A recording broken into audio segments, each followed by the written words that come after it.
Ministers, Excellencies, distinguished guests, ladies and gentlemen, thank you so very much for having me today.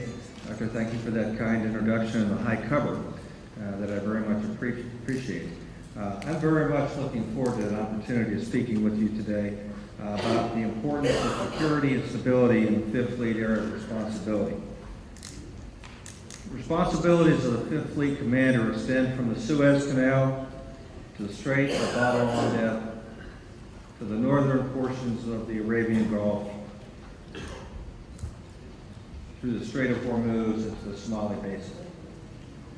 And so for some very obvious reasons, there's a great interest in being assured that the many navies of the world are focused on ensuring the freedom of navigation in this very important region and in fact across the entire globe. Unfettered access to the global commons is the cornerstone of an economic and humanitarian framework that serves to better the circumstances for all of us. I welcome the many distinguished guests here this morning, and I am confident that attendance at this conference will be time very well spent for all of you.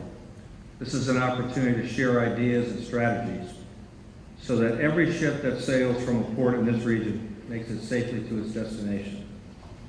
And it's an opportunity to discuss ways to ensure that every ship that sails into this region is able to conduct its commerce safely and efficiently, regardless of whether or not that commerce is the transport of vital energy supplies or the delivery of humanitarian assistance in response to a natural or man-made calamity. The United States Fifth Fleet cannot be successful in being a trusted and true regional partner, one that helps ensure the security and stability of this region, unless we are fully engaged with partner nations and their maritime services. We must be ready now, and we must be ready here. We cannot be a sometimes partner who sails by from time to time. We must operate alongside one another, day by day, month by month, year by year. We must commit to each other, to each partner in the region, to a lasting effort to make sure the seas are safe as possible. After all, you can't build trust via email or phone calls.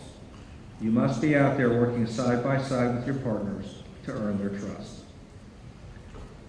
In addition to being home to the Fifth Fleet and U.S. Naval Forces Central Command, Navy Support Activity Bahrain is also home to the Combined Maritime Force. As the commander of this force, I am pleased to share with you that today we have 26 nations with representatives in the headquarters and average about a dozen warships that operate as part of a multinational task group every single day. These ships and their crews are involved in maritime security operations, including counter-piracy, counter-narcotics, and counter-terrorism. The CMF, as we refer to it, is a wonderful organization, and it has grown continually since its inception in 2001. We are currently developing the CMF as a truly multinational permanent staff that will maintain a Gulf-wide recognized maritime picture developed by professional and proficient sailors on ships at sea every day. The real beauty of the CMF is that they don't operate under specific coalition laws. Each nation adheres to their own laws and policies, and there are no coalition rules of engagement. Each nation comes to the coalition with its own rules.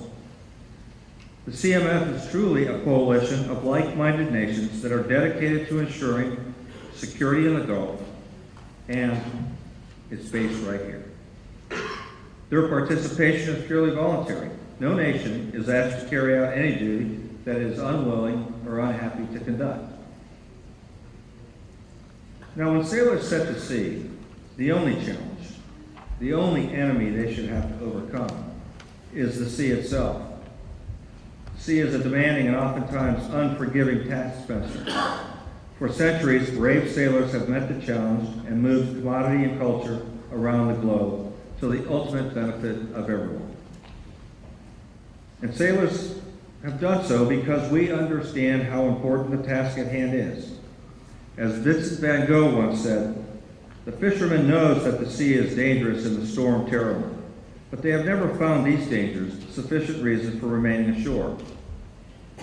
So for more than 60 years, the U.S. Navy has been a neighbor and close friend to all in the region. We have worked for all of these decades as partners in a common cause and a worthy cause. The international energy market and the world economy depend upon the reliable transport of energy resources. On average, 14 very large crude carriers transit through the Strait of Hormuz each day, moving some 17 million barrels of oil that are essential to improving the quality of life for people everywhere. 70% of China's oil needs and 75% of Japan's oil needs transit through this region every day. Our collective partnership in ensuring the free passage of commerce through vital sea lanes has never been more important. We need to continue to work together to make the sea lanes as safe as possible, and there is much that we can do. The good news is that we have a long and close history of cooperation. We are dedicated to a shared and robust commitment to the future, a future our children will inherit. Our work could not be more important. I assert, and I do so with a great deal of conviction, that the free transit of commerce is fundamental to the success of the global community. I further assert that the use of the global commons by every nation who chooses to sail upon it is an essential right and one that we must be collectively prepared to ensure. It's no surprise to anyone in this audience that the world is a difficult and dangerous place, that many sea lanes are under increased pressure from pirates, from terrorists, or from those who incorrectly believe that they own parts of the ocean that have been protected by international agreements for centuries. We must work in concert, as we have in the past, to overcome the collective challenges that we face. There is no room in a modern global seascape for pirates. Together, side by side, we can suppress piracy. We can take away the pirate's ability to prey upon sailors who steal the goods being delivered to those who need them. Side by side, we can suppress terrorism. And together, we can convince those who believe they own parts of our precious international sea lanes that all of us have an inherent right to every single drop of international water. Because we have been partners for so long, we have a history, one that I think we can be proud of and must continue to build upon. We have sailed together and worked together, shoulder to shoulder, for decades. From when the naval support activity was first established, through Desert Shield and Desert Storm, through Operation Iraqi Freedom, and many other trials in between, we have always worked together. And we have done so in order to improve the lives of the people of this kingdom and the people of the United States, and for the good of all. We share a collective respect for freedom of navigation across all of the seas. I'll close this morning by highlighting that though I am a sailor, I didn't sail to this conference. And I'll admit that though I am an aviator, I didn't fly here today. I'm happy to share with you today that I came here in a car. And I was able to do so because of the unique relationship between the people of Bahrain and the United States, who together are committed to ensuring the safety and stability of this very important part of the world. It's been an honor to speak with you this morning. I'd like to leave you with an interesting thought from President Kennedy.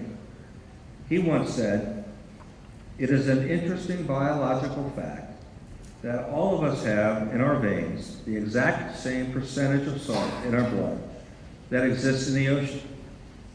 And therefore, we have salt in our blood, in our sweat, in our tears. We are tied to the ocean. And when we go back to the sea, whether it is to sail or to watch it, we're going back from whence we came. And so I look forward to going back to the sea with all of you, side by side and shoulder to shoulder." Thank you.